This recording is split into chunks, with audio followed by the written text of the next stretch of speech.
Self-discovery is a lifelong journey, but how difficult is that journey when others have laid the path for you? This is the question I'm asking myself after watching Beyond the Lights. You can find it streaming on Netflix. It's written by Gina Prince-Bythewood. It stars Gugu Mbatha-Raw and Nate Parker. Hi, I'm Fox Indigo, and you're listening to Fox on Flix with Friends. I watch movies from the global Black diaspora, and I share and recommend my opinion with you, my audience. Since we are friends, I'm just asking you to share this episode with two friends who are looking to expand their repertoire and find something different and new to watch. Also, we have a new friend with us today. Her name is Tiffani, and she'll be joining the discussion in the Fox Den, giving her opinion of this, I guess, romance kind of drama. But before we get into today's episode, as usual, we're going to just thank one of our sponsors, Spellbound Herbal. So don't forget to share this episode with a friend while we take a quick break. Thank you.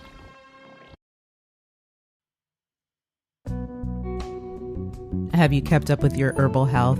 Strengthen your body's immune system and natural functions with Spellbound Herbals. Created in small batches, each herbal elixir is made from organic non-GMO plants and roots, organic honey harvested from New York State bees, and sealed in bamboo-covered glass to preserve freshness. Crafted to promote the specific needs of men and women, just a few drops in a glass of juice or water makes a world of difference to your natural health. For more details, visit the Spellbound Apothecary online at spellboundtoday.com and place your order. Also, for smokers searching for a natural alternative to tobacco, check out their herbal smoke blends, crafted from delicious flowers and plants that stimulate the mind, relax the body, and set the mood. Try enhancing your favorite bud strand with a few sprinkles of Third Eye Magic or Love Me Long Time. Available again at spellboundtoday.com.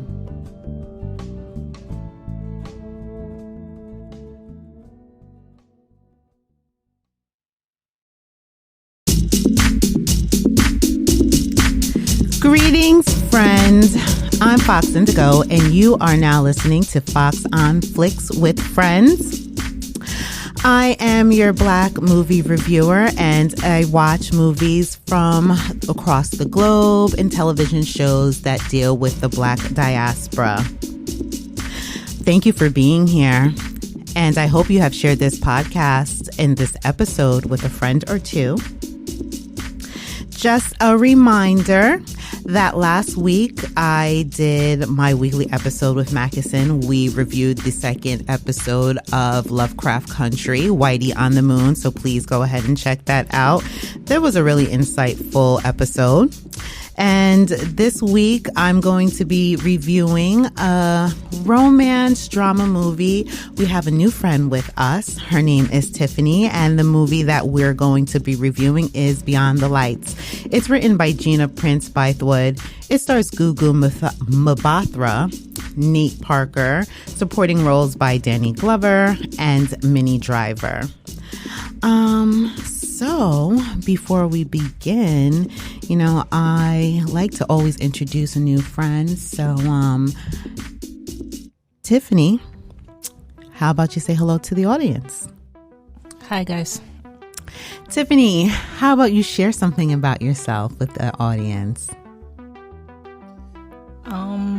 I'm an avid reader, lover of thriller/mystery movies and TV shows, and all things sporty.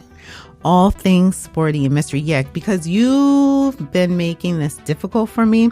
So I've been trying to get Tiffani to join the podcast for a while, but she's very difficult. She's very picky with the movies that she watches. However, though, she suggested Beyond the Lights, and surprisingly, I watched it, and I actually really liked the movie. I was surprised. And so after I, watched it, I did a little research on it to find out a little bit more about the director and writer.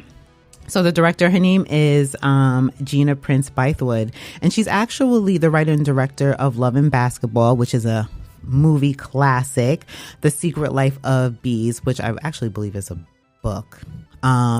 And she just recently directed The Woman King. So she's been in Hollywood for a long time. And then also we have Gugu Mbatha-Raw. I've seen her in a lot of I have seen her in a lot of movies, but recently probably like the biggest thing that people would recognize her from is Loki on Disney Plus. And then of course the handsome Nate Parker, who is the writer and director of The Birth of a Nation.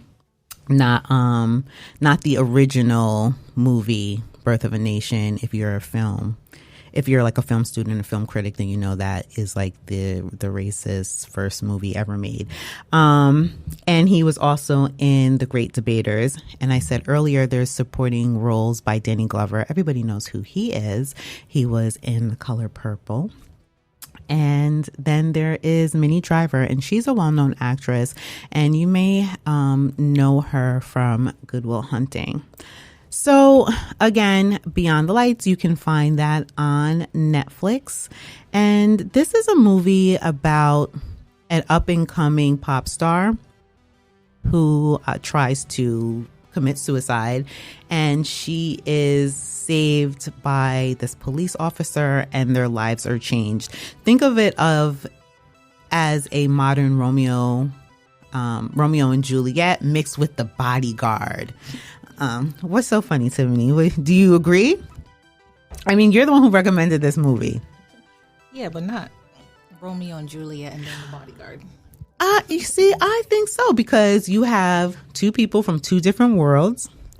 Everyone on each side didn't want them to be together. You had the Noni character. Her mother was kind of like this. She was what do they call a stage mom? A momager.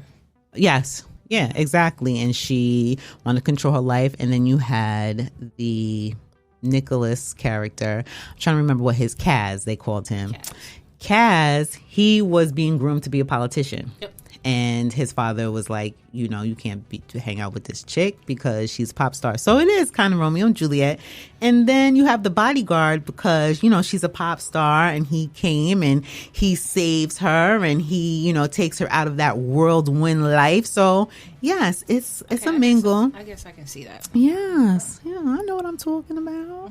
So again, like, this movie actually really took me by surprise. Good movie. I'm going to agree. I'm going to say in the first 2 minutes of the film, I was a little choked up. Why? Yeah, because when they introduced her as a young girl, and her mother brought her in to get her hair done. Oh, as the play? Yeah. After the play. Okay. Yeah. And she sang Blackbird. I don't know if you're familiar with Nina Simone, whatever, and that song Blackbird. If anyone in the audience, because I know some of you guys are not from America, but you probably know who Nina Simone is because she's an international star at the time. And she was a foundational Black American that really rode out for the civil rights. Okay, Go right ahead. Fun fact. Yes. Me being from Barbados. Yes. The prime minister actually used to date Nina Simone, like, back in the day. Oh, okay. So all right. kind of like familiar with our culture, just a little bit. That's how we're like familiar with Nina Simone. Yeah. Okay. Well, good. Fun fact. All right. Thank you for sharing that. So that really stood out to me, the lyrics to that song. But yeah, I got choked up because to see her as a little girl singing such a powerful song and feeling that adulation, and then seeing her mother, who was disappointed at the fact that she didn't get first place, like, that hurt me. I don't know. I hurt for her. It was just kind of like, yo, your daughter just sang so beautifully, you know? Yeah, but I think it was more so that, in a sense, if you're not first, you didn't win. I know. Yeah. No, I totally get that. And I honestly think that's a horrible lesson to teach a kid. Yeah. So that choked me up. And then I was in it. I was like, okay, let me see where this is going. Now, then the next, it went from that, and then like we see her present day, and I'm like, oh my God, girl, I'm about to see your cervix. When she's like spreading her legs open, I was like, holy shit. Like, all right, that innocent girl that they had introduced, she's not, quote unquote, she's not that. And I like the fact that you just were thrown into her world. Like, it wasn't like, oh, you saw this gradual stage. It was, this is when she was innocent. Now she's up and coming. She's in the industry, and bam. And I think it was more so still trying to get her feet wet in the industry. Yeah, well, because they said she was up and coming, like the album hadn't released, whatever. But, you know, yeah, she had her momager, like you said. Yep, which in a sense just kind of goes back to, you know, you quote unquote almost seeing her cervix. The mom had her doing like a lot of outlandish stuff just to kind of grab viewers and the attention of people in the industry. Girl, selling out your daughter. My God. But I'm gonna say her body is slamming though. I was like, yo, I gotta get back. I gotta stop eating ice cream every night, because I was like, oh my God. I was like, I want to wear an outfit like that, but y'all don't want to see me in that outfit. Not right now. She was in a fake relationship. Yeah, she was Kid Culprit. Yeah, Machine Gun Kelly. Yeah, I didn't know who that was. One of my kids had to tell me who that was. So, yeah, I was like, who is this skinny white guy? What I also liked about the movie, because you had the mix between the British culture and the American culture.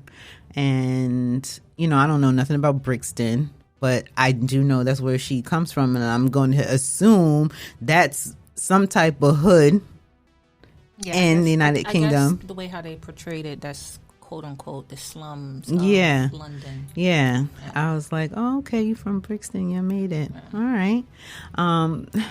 So tell me, Tiffany, since you're the one who suggested this movie, I want to know what jumped out at you in this story that made you suggest this to me, because you're the one who suggested it, and you were like, oh, it's a romance movie. And you know, getting to know you, I was actually surprised that you were into romance movies. Well, this is one of my favorite movies. I have a list of movies that I rewatch, I'd say once a year. This is one of them? Yeah. Oh. This is actually one of them. I don't know, it's just something about the storyline that I find kind of captivating that I just rewatch it ever so often. You know, to me, it almost felt realistic. It didn't seem like something pushed. It kind of felt to me as though this could really be this is something that could potentially happen. Yeah. Everything outside of, I think, their jobs, her being a celebrity, him being a police officer, quote unquote, switching over to politics. I think this is something that can really could really happen, right? Life, but I don't know. I think every female kind of I kind of felt like come save me, officer. Recreate these unrealistic expectations, but it could happen. But see, okay, I understand what you're saying about unrealistic expectations, but it wasn't an outlandish script, and that's why I wanted to do research on the director. I wanted to know, like, you know, what's her background. And so I found out that she was adopted when she was like several months. Her adopted mother was Salvadorian and German. Her father, they just said, was white. I don't know what that's supposed to mean. I guess he's white American. And when she got older, she went to go look for her mother, who was a white woman, who gave her up because she was multiracial. They don't go into what does that mean, she's multiracial. But then I also found out she's married to a black director from, I believe, like the Bronx. And I can't remember. He's done a number of films too. So once I found out about her and then I researched the other movies that she did and then watching this movie, I almost wondered if some of what she wrote comes from a little bit of her life experience. I was just kind of curious about that because I found it to be interesting that she wrote this movie about a white woman who has a biracial child that she's trying to push into the entertainment business. And at the end of, near the end of the movie, you know, they do address it. They address it a little bit as to why mom is a momager. And, you know, that she was 17. She's this white girl who's having a baby by, you know, this black guy who doesn't care about her. And her parents kind of was just like, basically get out of here. So I thought that was interesting because also a lot of movies don't address that.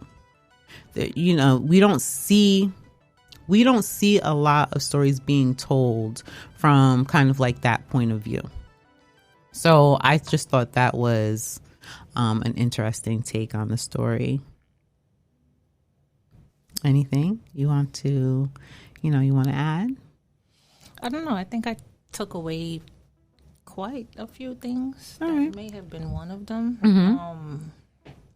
I think one of the most important things that stood out for me was basically, as you mentioned, yes, she was a young mother. She had a daughter at 17. But I think she forced her daughter into a lifestyle that she may have not wanted just because you are talented, whether naturally or that's a newfound talent. That may not have been the path that the daughter wanted to take. Right. And that's why I posed the question, you know, of self-discovery, you know, like it's a lifelong journey. But when somebody already has this idea of who they think you should be or who they want you to be, you know, how difficult does that really make your journey? And you see that with her. I mean, I think that also pushed the daughter down like a path of people pleasing. Right. Absolutely. Right. And then she wanted to end up killing herself. You don't really have boundaries. You don't know how to set boundaries. So that's why I said I think it was kind of like a list of things that stood out in the movie for me. And you see those. And you see those boundaries being tested, like when she went to perform the photo shoot, right? With the mom, where she was trying to cover herself up, and then the mom was like, "No, the world needs to see this." Right. Even little things as far as like her diet, where she wanted to eat something, and the mom told her, "Okay, you can't have that." Actually, her mom just, without saying it, grabbed it plate. Yep. Right. And when she was performing at the awards, they wanted her to open that jacket, and she kept it closed tight. Like she started to build boundaries. The ex-boyfriend, she just grabbed it off of her. Like, so disrespectful. Actually, you know, I want to bring that up because at one point I was like, okay, I'm going to be honest. I was like, look at this trash over here. You know, this trash is using her for, you know, it's supposed to be mutual, but I was like, you know, look at this trash over here using her. But then at one point where she was talking to him and she was kind of like, you know, I'm going to call off this relationship, you know, their fake relationship. And he seemed understanding to me. And so I was like, oh, okay. I was like, all right, he cares. I think so until he found that what she was building with Kaz could have potentially brought her like a newfound sense of fame. See, I don't know. To what he could have provided. See, I don't. Her career was taking off. Yeah, I don't know if it was that deep though. Yes, but I don't know. I think that's just the way how I looked at it. Yeah, like, you know, people saw the way how they met. They happened to fall in love, and are you talking about with Kaz? Yes. Okay. Right. How they met, how they started to somewhat fall in love, and I think they adorn more so that. In a sense of the typical celebrity relationship. I hear what you're saying with that. But I'm kind of looking at it more of either that this he was kid, just jealous. It was just weird to me because, like I said, I at first thought, oh, he's being understanding.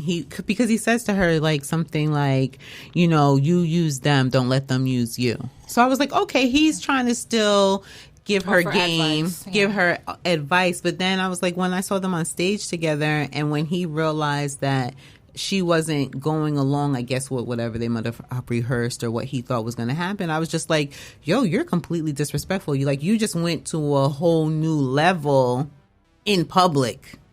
And yeah, I was happy when Kaz bust his ass on that stage. But I think that might have been his plan all along. Just to kind of show the world that, okay, Kaz is not this nice guy that everyone just thinks you are.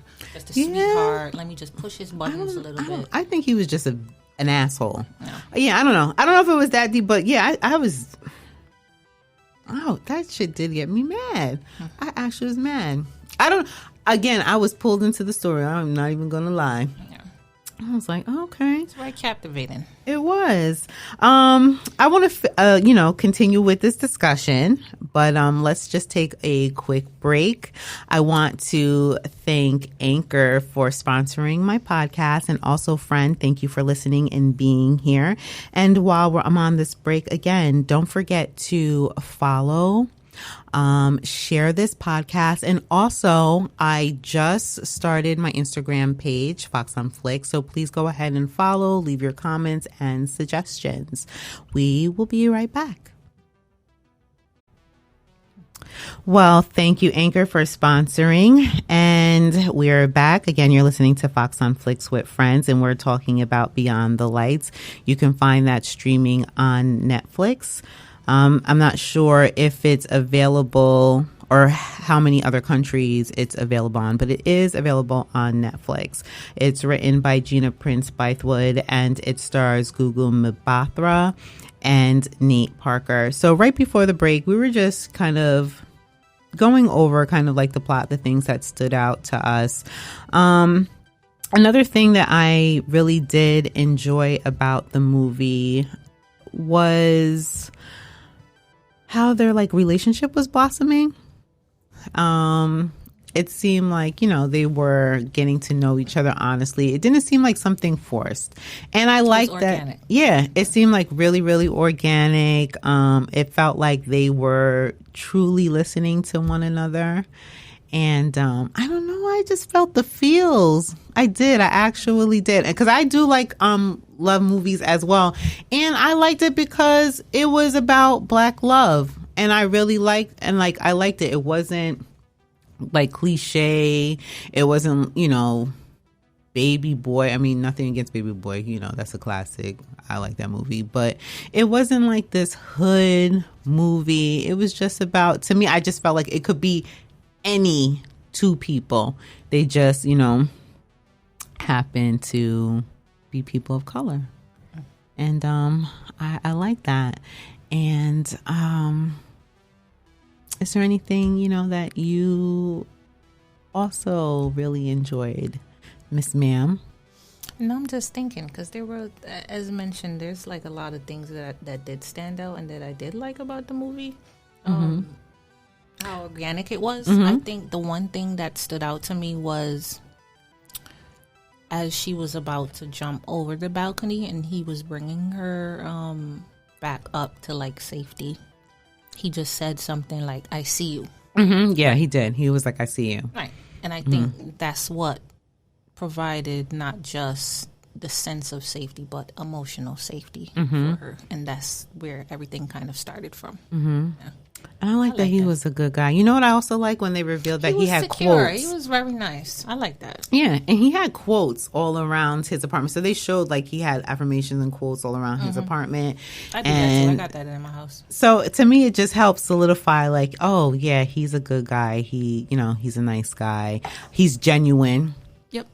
Which is, something that she needed. She said she needed something solid and stable, Go right ahead. Go ahead.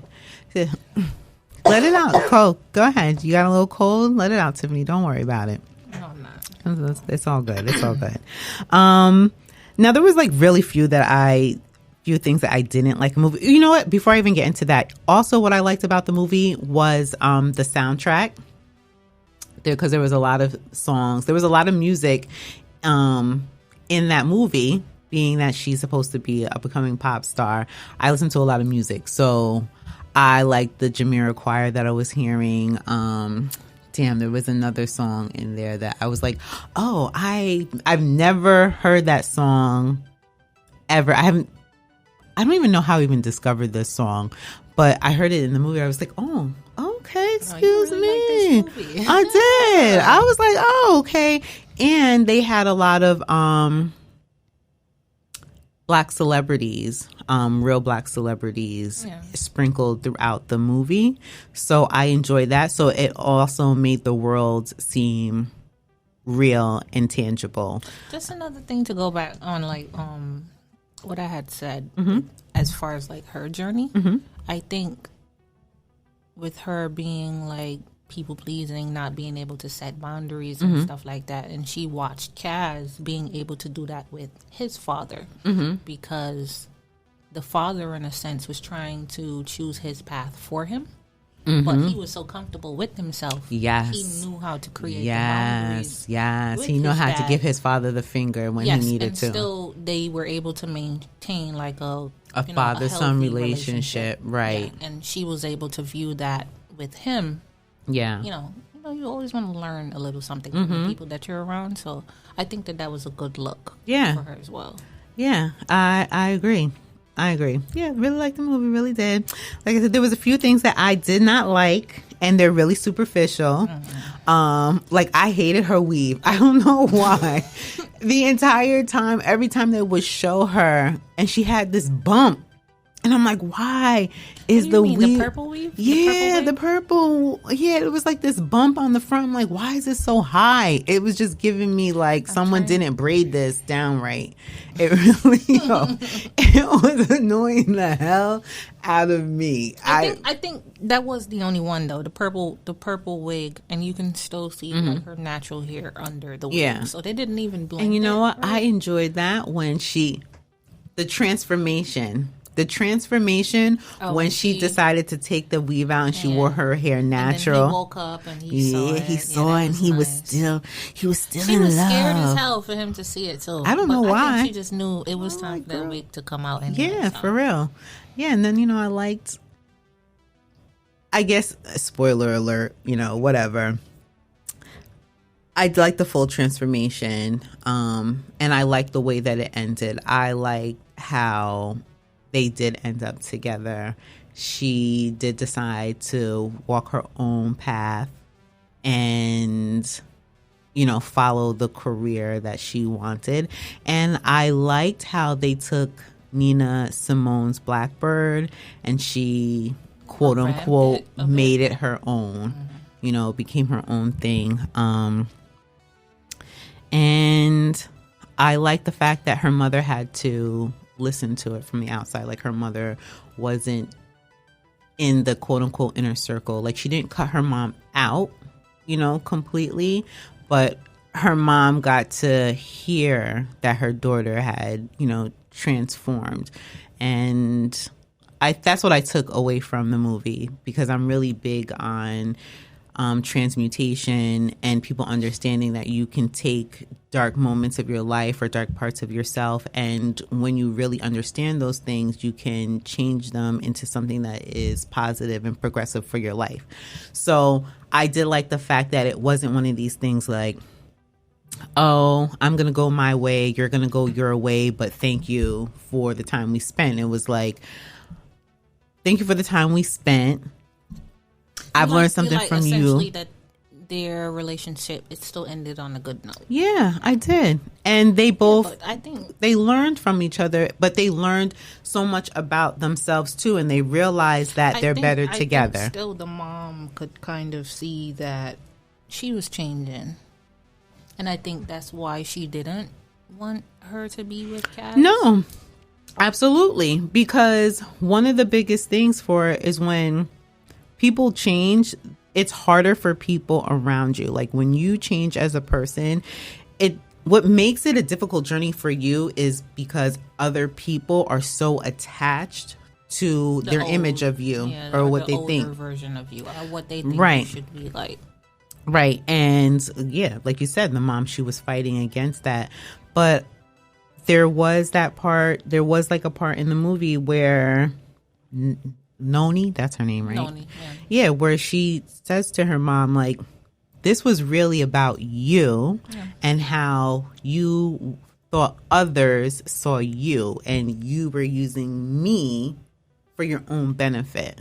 And right, which is the same thing that I said as far as like Kaz with his dad. Right, yeah. He, in a sense, started his journey as the police officer because, you know, you're trying to go in the footsteps of your dad, and your dad was trying to push you down a particular path of right, to be politics. in politics. He is still somewhat with the plan of politics, but he wants to do it his own way. That's right. Right.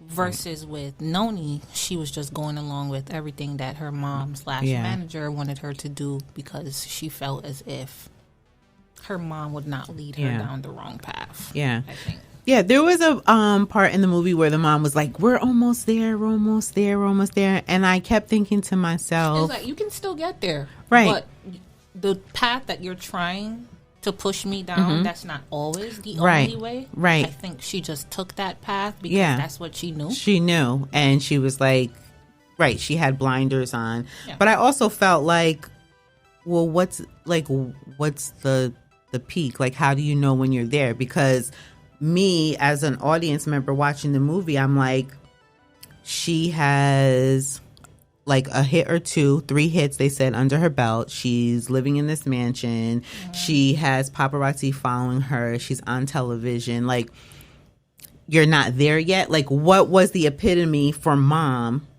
to say, oh, we've made it, where you're no longer going to be a momager? So when she said it to her, I was like, I wanted Noni to be like, where's the top?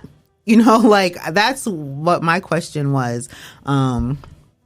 But yeah, all in all, I just think the funniest part was within her journey of change, how she blew up from just randomly singing at a karaoke.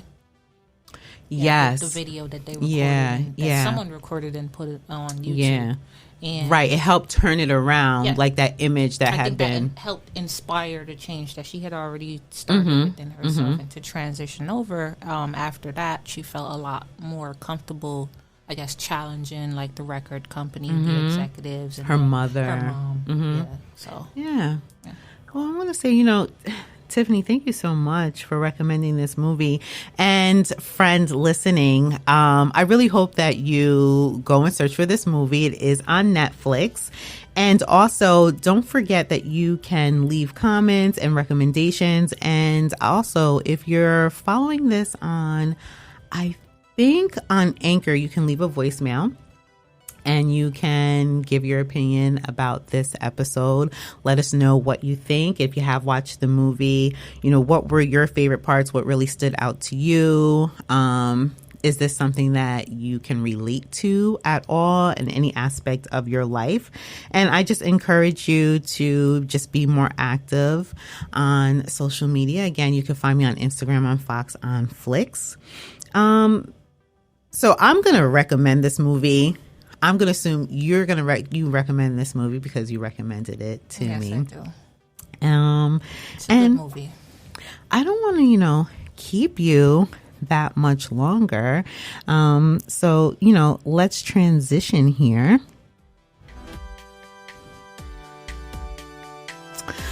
So, friend, you're listening to Fox on Flix with friends, and I am Fox Indigo. And this is the first time that I've had my friend Tiffani here reviewing Beyond the Lights. Again, you can find that on Netflix. Also, don't forget to listen to some past episodes. If you don't know, Lupin Season 3 has premiered on Netflix, and I've reviewed Seasons 1 and 2. So you can, yes, I did. No, Lupin is back. Yes, I believe that it is on. Yes, I believe. I mean, if you're not too shy, we can do Lupin Season 3 together. Are you willing? Are you really willing to commit? Sure. Okay. All right, audience. You guys heard this. So, you know, to all my friends, and let's see, where are all my friends? So I have a bunch of friends over in Germany. Hello, Germany. Thank you so much for being My faithful listeners. Tiffany, please say hi to my German family and friends. To my UK family, you guys are coming up in the ranks. You know, I had a little bit of you guys, but slowly but surely you are joining the Fox Den. And I have, you know, a few listeners in Brazil. Hello, Brazil. And here in the States, of course. And then I have some listeners in the Netherlands. So I just want to say thank you for, you know, supporting my podcast. And also you can listen weekly. I'm reviewing Lovecraft Country with Mackinson, and then I'm also doing classic Black movies with Tamarsha. So it's a lot of movies from like the mid-90s. We already reviewed Soul Food starring Vanessa Williams and Vivica Fox. And we also did the classic Crooklyn that was written and directed by Spike Lee, which is a really wonderful coming-of-age movie. Oh, you want to do Fresh? So, no, I haven't. But I'm doing the old movies with Tamarsha, but maybe she won't mind. Maybe you can actually join us. It could be me, you, and Tamarsha, and we could watch Fresh. All right. So Fresh was a great movie. I've never seen it, so that's the whole thing. I'm sure she hasn't either. So that's where we're going back, and we're just watching movies, Black classic movies that we've never watched before. So I'll do Fresh and not Lupin. Okay, so I'm going to do Fresh. Okay, I'll find a different friend. All right.